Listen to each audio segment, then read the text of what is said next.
Good evening guys. Ituturo ko lang sa inyo, papakita ko lang sa inyo kung paano natin lalagyan ng funds ang ating OKX, no? Normally, pagka ganitong mga crypto exchange wallet o platform, ang ginagawa ko, bumibili ako sa P2P. Okay, so pakita natin papaano. Mamimili ka doon, may bank, may GCash, makikita natin ngayon. So puntahan natin siya ngayon. So halimbawa nandito ka na ngayon guys, no, sa ating OKX. Punta ka lang sa P2P trading natin. Okay, sa P2P trading. And then diyan ka bibili. Ngayon magbabay ka lang. Okay, it's either bank transfer, SeaBank, marami pa. So normally diyan, kung sino yung nasa pinakataas, yan yung mura, yung benta. Pero katulad nito, 190 lang ang available niya. So normally I'm going for plano ko sanang bumili ng around 750 or around for 12,000 or 13,000 US dollar. Oh no, 13,000 pesos into US dollar. Pakita lang natin. So pwede na siguro to. Ayan, meron siyang 759.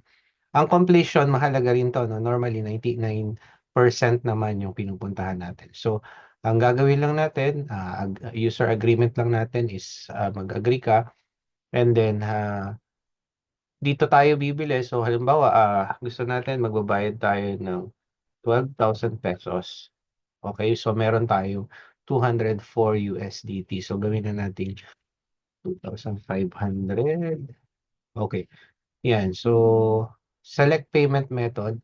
Pwedeng bank GoTime. So normally GoTime okay din siya. So buy USDT with zero fees. So ang gagawin natin, confirm lang natin yung order. Okay? So ayan na, mag-wait na siya na magbayad ka. Okay, so ito, ayan, may mga transaction dyan, may mga ano siya. So 12,500 kailangan. So kakopy mo lang to at babayaran natin. So ganun lang yung gagawin natin. So punta muna tayo, then bayaran natin to. Nagbayad na nga ako sa kanya. So, I have paid. Click lang natin. So, minessage ko siya ng screenshot na nagbayad ako ngayon.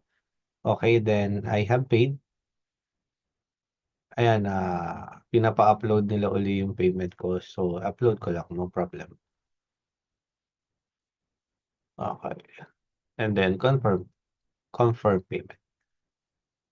Ayan na. So, remind seller. Ayan na. So, waiting na lang ako na i-release niya yung 212 USDT. Okay, so 12,500 sinend na natin. May mga option din yan. Okay na, positive na i-receive na yung payment sa atin. Naibigay na niya. Okay, so submit na. And then yung 212 na yan, na-receive na natin yan sa ating asset. Makikita natin yung 212. Check natin dito. Ayan, naging 555 na. So ito, fulfill an order. 212. Okay, so marami pang paraan dyan. Double check ko. Alam ko may mga GCash din siya. Gusto ko lang pakita rin sa inyo kung paano tayo magkakaroon dito. So payment method, GCash yan. Meron din dyan mga GCash na ayan. Okay, may GCash din. So pwede ka rin mag-transfer through GCash. 5877. So still good. So ganyan lang kasimple, no? Even kapag kumikita ka ng USDT, kailangan mo ng pera, pwede ka mag-sell. Maganda rin yung rate ng OKX dito sa P2P nila. So pagka nag-sell ka sa kanya, no, you have 5870 ang palitan. It's a very good compare sa ibang platform, exchange platform. Maganda yung palitan dito, no. Sa selling yan, gusto mong ikaw na magbenta, ma-receive mo siya sa bangko mo, sa GCash mo, bank transfer yan. Makikita mo yung mga details dyan kung saan pwede. No, kung ano mang bangko ka meron, ayan, makikita mo yan. And then, matatanggap mo na lang yung payment. So, normally, ganyan tayo dito sa OKX, sa P2P. So, napakadali, no? So, nakita na naman natin, wala pang 10 minutes, natanggap din na within few minutes natanggap din natin, no? Pagkabayad ko, pagka-transfer ko sa kanya sa bank transfer, nakuha natin. So, ganyan lang kasimple kung paano tayo mag-funds sa ating OKX using P2P natin. Okay, so maraming salamat, and for my next tutorial, watch out for my next video.